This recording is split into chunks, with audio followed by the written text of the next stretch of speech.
Hey guys, just wanted to do a quick video here, just going over the my trip down here to Chile and my first impressions of Santiago.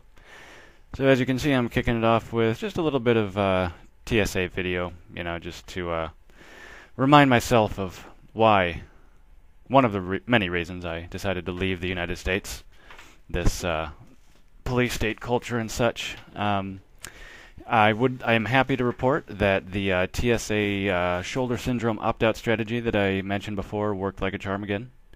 Worked every time, basically. So definitely keep that in mind if you need to travel inside the United States by air. Here we are seeing a scenario where I was a bad tax cow that did not remove his laptop from the bag, and so they are wiping it with something magical, I assume. And he's going to go take it back through the scanner to see if it explodes. I don't know.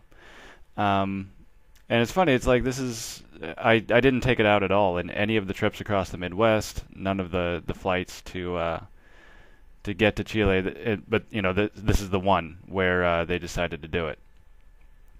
So yeah, that was fun. Not a big deal, but just more the ridiculosity of the security theater. I was also kind of recording some of these situations because I apologize, the video stopped here, but it's pretty, I don't know what the deal is. You may have noticed there, I believe someone was getting a pat down after they went through the machine. You're going to see another situation here where that happens. I'd just like to point that out to people, just in case you don't know. All of these compliant people going through the machine are still getting a full pat, not a full pat down, but they're still getting a pat down going through the machine, which supposedly the machine is supposed to eliminate. Oh, here's a nice full pat down. This guy's getting the full work over, and you'll see a couple people here. Like almost everyone going through the scanner, got some kind of a pat down. There's a little waistband action. That's always creepy fun. But yeah, oh, crotch action. There we go, right up there. Yeah, I've done that before where I've opted out, and whatever, make them do the pat down. They don't like it either. But like I said, use the shoulder thing, and it's just you get past all this crap. And in the background here, like this woman's gonna get a this woman here is gonna get a quick pat down. Gonna check something. It just one after another. They just kept getting patted down. Anyway, enough of that TSA crap. I got to Chile. This is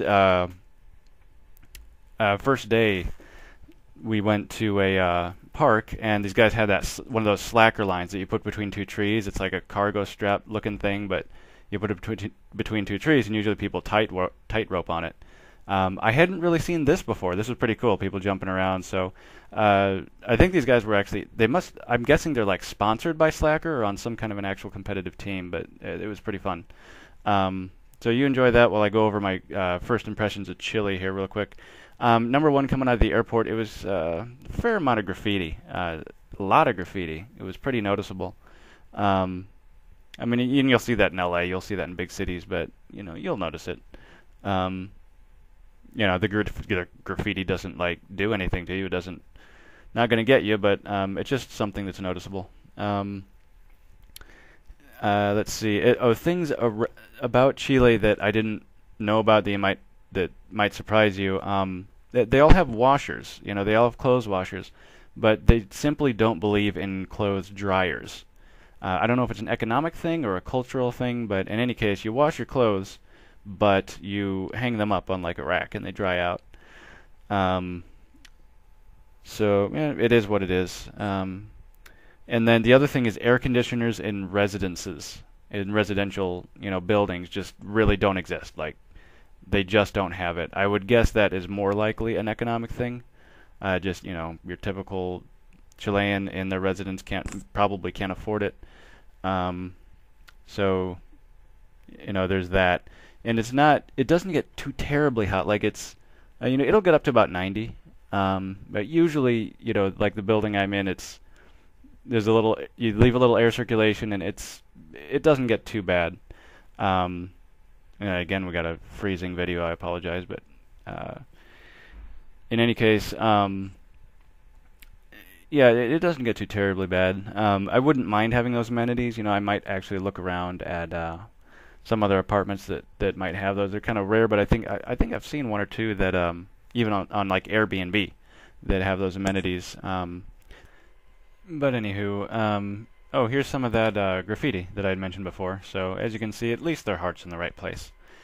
But yeah, that actually it goes into sort of a cost of living discussion. Is it cost the same here? Is it less? And to be perfectly honest, I'm not really seeing a huge cost of living benefit here. When it comes to things like housing, or rent, you could see some significant difference if you're comparing Santiago, which is like the big capital city, to, let's say, a big city in California, like LA or the Silicon Valley area, where rent prices are completely insane. Yeah, I think you could get by with something fairly cheap here in comparison. But if I'm going to compare it to like typical typical American housing prices on average, I don't think you're really saving that much. Although I have some exploring to do. I do actually want to try at some point while I'm here, maybe try a smaller town, to try renting something there for a while. And I'll report back, if I see something, like, wow, this is really cheaper. But I don't see a lot of that. And where I'm not seeing the cost of living benefit is with products. Anything you're buying, you're paying about the same. In fact, sometimes more for American brands in certain cases. So you're not going to save money on buying stuff as far as cost of living.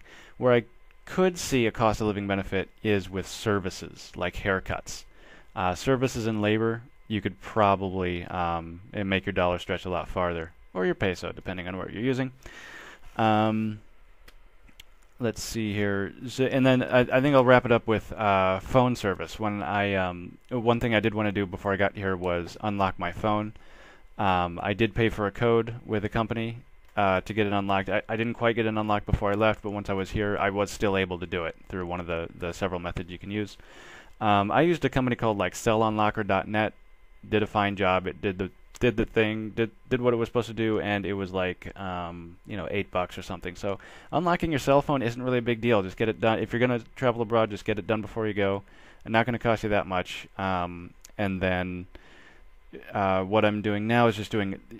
What you do is you get these prepaid cards, these prepaid SIM cards at like a convenience store, and then you renew them at the convenience store. For some reason, you can't go to the cell phone company's store and do that. You have to do it at convenience stores. It's just the way it is. And then I don't think it's monthly. It's like it just drains whatever you paid for it. It drains based on what you use over time, rather than being like monthly packages. And then there's data plans, which I need to get some data on my phone. It does seem fairly expensive though.